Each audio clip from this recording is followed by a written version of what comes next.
Okay, let's start.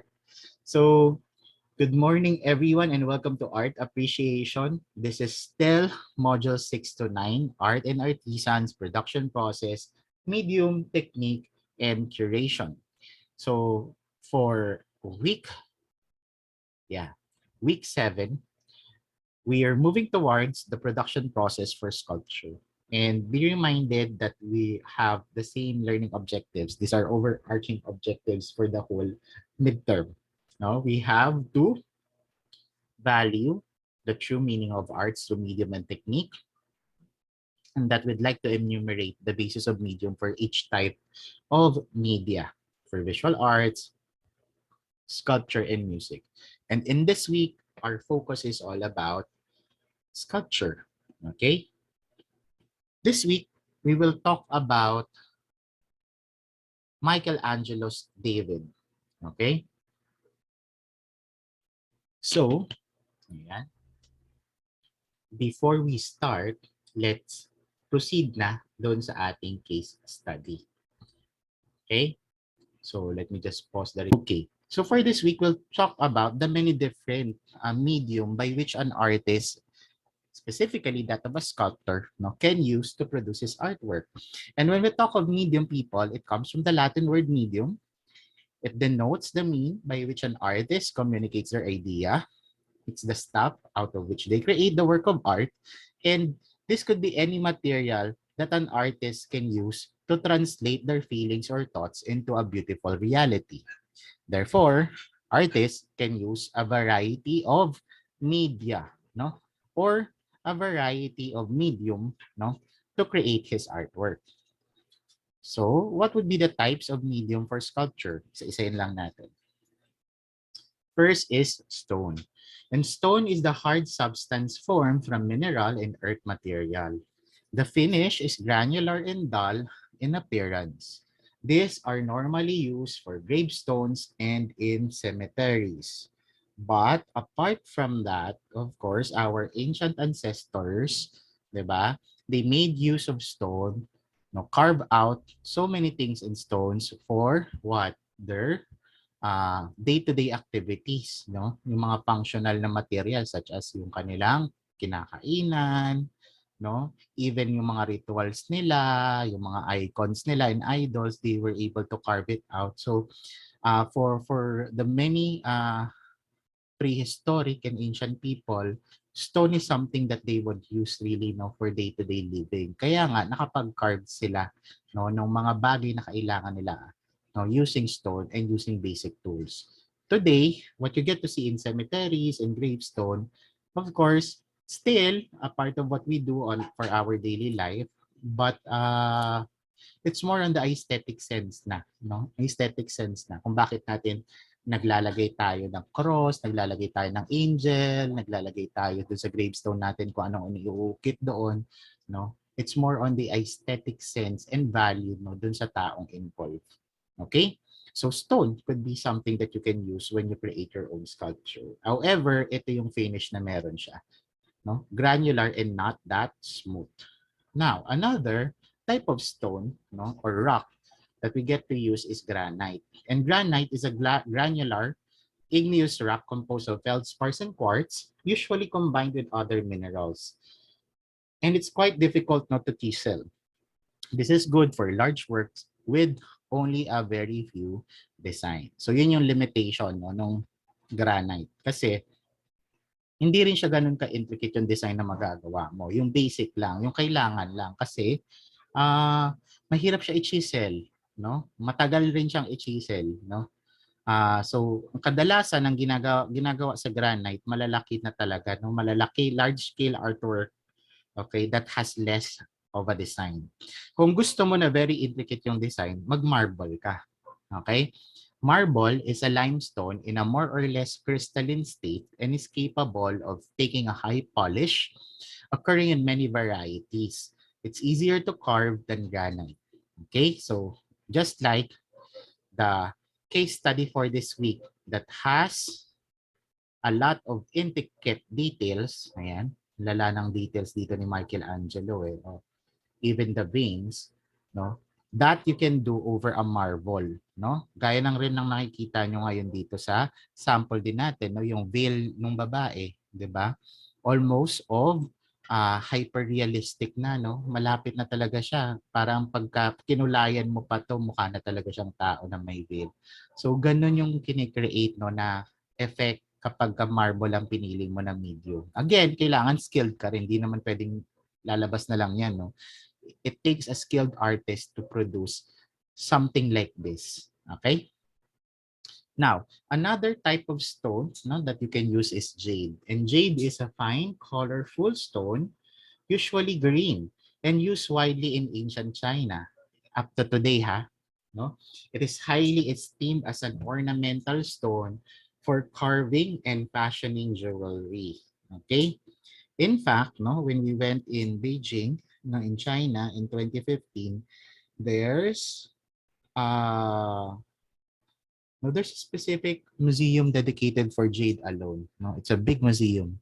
Okay, and all of the products, no, created out of jade, sculpture, jewelries, nandun sa museum na yon. Okay? So, medyo mahal yung stone na yan at pagka kine-create din siya or pagka in-sculpt din siya, parang ang treatment sa kanya glass, no? You would need a high heat, no? Para ma-carve ng maayos, no, yung jade na stone. Okay? So, that's jade. Another, no, na talking of mahal, no, na stone, you also have ivory. And ivory, no, comes from elephant tusk. So, yung kapag nakakita kayo ng ivory na ano, na sculpture or sculpture made out of ivory, you would assume na either dignitary or nobility yung nandun sa carving doon. Why? Kasi hindi naman yung mahal, no? Yung pagkamahal nitong material na to dahil kinukuha pa yan sa elephant before eh. No, pumapatay, nagsaslaughter pa minsan ng elephant before para lang makuha yung task nila. Ngayon bawal na yan ha. Pinagbabawal na yan ng no sa Africa. And even when you go to Thailand, no, where there are a lot of elephants, the elephants had already mutated. Nawala na yung mga elephants na may task, no? Ngayon, mas marami, konti na lang yung species na gano'n, tinatry i-preserve, pero karamihan ng elephant ngayon nag-mutate na. Kasi nga, ayun, part yun ng evolution ng animal, okay? Na nawala na yung task nila, nawala na yung sungay nila sa ilong. Kasi nga, kinukuha at kinukuha ng tao. At minsan, nasa slaughter pa sila because of that. So, nag-mutate itong mga elephants sa Africa. Now, if you get to see a sculpture made out of ivory, know that, no, know that, no, may na-sacrifice na elephant for that. At ganun talaga siya kamahal. Okay? Now, today, wala na masyado, no? Hindi na masyadong ginagamit. Or kung may gumagamit pa man nun, synthetic na. Okay? Gaya ng mga ginagamit sa billiard balls, no? And any other carvings today that has to do with ivory or somewhat like an ivory yung component niya. Okay? So, mahal po ang mga ganyan klaseng sculpture. Now, another, apart from stone, is the use of metals. Now, most contemporary artists would make use of metal, no, as their medium. Metals include any of a class of elementary substances such as gold, silver, or copper, all of which are characterized by the capacity of the metal to be ductile, conductive, and peculiar luster when freshly fractured. Traditionally, the metals that had been the medium for sculpture and brass, bronze, gold, silver, and lead. So isa-isahin natin to. Aluminum is a recent addition also to the list of metals being utilized. So pagka ang artwork mo will be exhibited, no, normally in an outdoor place, no, most artists will prefer to use bronze, no, kung alam naman nila na yun talaga, no, doon i-install yung kanilang artwork. Bakit bronze? Kasi ang bronze, no, is another byproduct of metal consisting of copper and tin with color and is one of the most universally popular metals for sculpture. So bakit siya yung pinipili? Kasi ang bronze na material, no, matatag siya. Matatag saan? durable and resistant siya sa kahit anong atmospheric condition. So mainit, malamig, inuulan, okay lang. No, hindi siya kagad kakalawangin. So karamihan sa mga nakikita ninyo na sculpture made out of metal na nasa outdoor, possible na bronze yung ginamit diyan. Kasi yun lang, no, isa yan sa pinaka magwi-withstand nga sa atmospheric corrosion. Yung nakikita ninyo na metal, no, na gamit sa sa diyan sa may tapat ng SM Manila na yung Bonifacio na na carving doon, may mga bronze doon kaso nakakalungkot kasi pinagkakitaan pa ng mga tao, no? May mga parts doon na tinanggal. Ewan ko kung sino nagtanggal, pero yun, tinatanggal nila kasi binibenta nila. Kasi alam nilang bronze yun. So, nakakalungkot lang. Pero I think now it's being restored already or na-restore na siya. So, again, people, no, bronze is something that an artist would consider if outdoor, no, yung kanyang gagawin na sculpture. Now, another, no, also used for outdoor statues would be brass. Okay, however, ang brass hindi siya ganun ka well known. Why? Kasi nga mahirap siya i-source. Okay? So brass is an alloy of copper and zinc, no? It's not popularly used by artists because of its limitation also as a medium. Although it has many practical uses. Brass does not rust and it takes also a brilliant polish.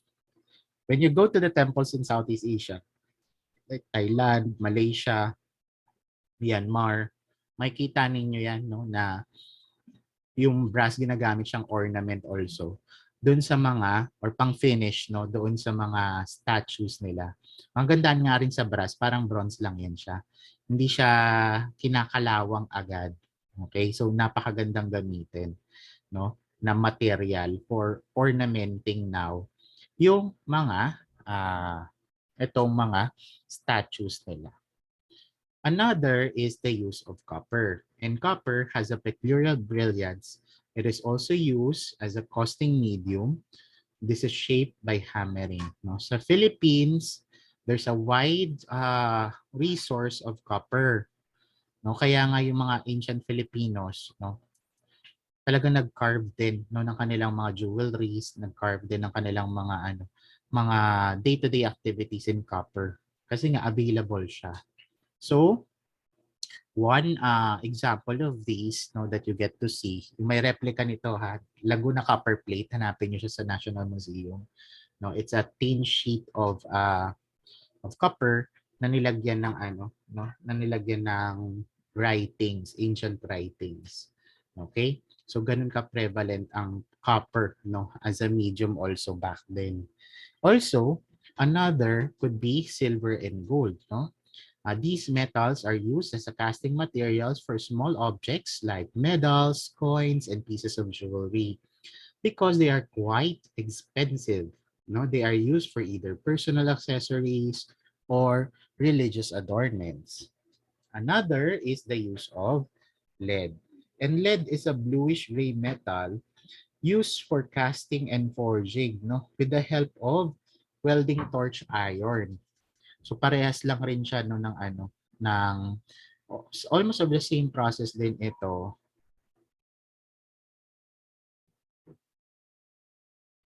Okay? Almost of the same din po siya, no, ng pag-create ng sa glass, ginagamitan din siya ng heat and sa jade. Okay? So it can be worked, no, into a variety of unique and exciting forms when you use lead, no, as your metal, no, that you can use for sculpture. So balik tayo, no, sa moldables, no. One na pwede mong magamit is plaster. Kung maalala nyo last week, ang plaster, no, ginagamit din siya for painting. And when you use plaster for painting, lalo na mga alfresco painting, di ba? Nagkikreate ka ng thin sheet ng layer ng plaster, tapos doon mo nilalagay yung pigment. Tapos, tsaka mo siya pinipaint. Ang plaster, pwede mo rin siyang gamitin for sculpting, no? Or molding objects. So plaster is a composition of lime, sand, and water, and plaster is work on an amateur of metal wires and rods. Now, in addition to various materials and fibers, this is applied on walls and ceiling and is allowed to harden and dry. Okay?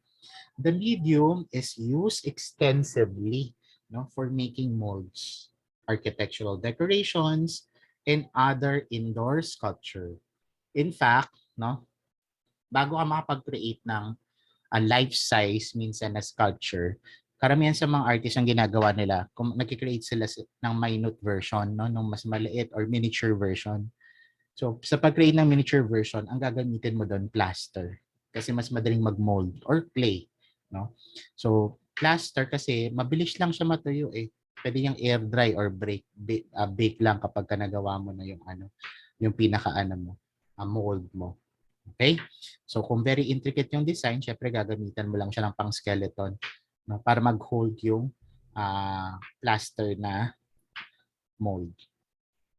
Now, another is clay. And clay is a natural earthly material that has the nature of plasticity when wet, consisting essentially of hydrated silicates of aluminum used for making bricks and ceramics. So, dito sa Philippines, di ba, ang pinakagamit talaga ng clay is mostly for our mga tapayan natin, yung mga jars, yung mga ceramics, marami tayo niyan. We have even an art dedicated for that, art making, using clay. Now, what else? We also have, of course, the use of glass. And glass is, as a medium, is hard, brittle, non-crystalline, transparent substance produced by fusion, usually consisting of mutually dissolved silica and silicates, and contains now soda and lime. So again, people, when you make use of glass as your object, parang parehas lang rin siya ng jade, Kailangan talaga over tremendous amount of heat, sa production process niya. In that, when you use this, as a material, kailangan very exacting din yung kilos mo. Kasi a little bit of a change, will have an effect also to your subject na ginagawa, sa output na ginagawa mo. So, kailangan very exacting yung kilos mo dyan. Now, last would be the wood, And wood as a medium is perhaps easier, to carve than any other media available, Because it can be intricately carved and subjected into a variety of treatment not possible with stone. Okay, so maraming ways by which you can carve things. Yung iba pa nga may sinusunog din siya. So, dito sa Paite, Laguna, ng mga sculptors natin, ang pinaka-primary talaga nila ginagamit na na medium is wood. And of course, depende rin sa how intricate the design is, yung wood na ginagamit nila. Kasi there are wood that is easily to be carved. There are also wood that is hard to carve as well. So, highly dependent siya ngayon sa design ng subject na kine-create nila. Okay, so that would be the many different mediums by which an artist can create his sculpture. Next week, we're moving towards music. Now, that's our last topic for next week. Now, okay,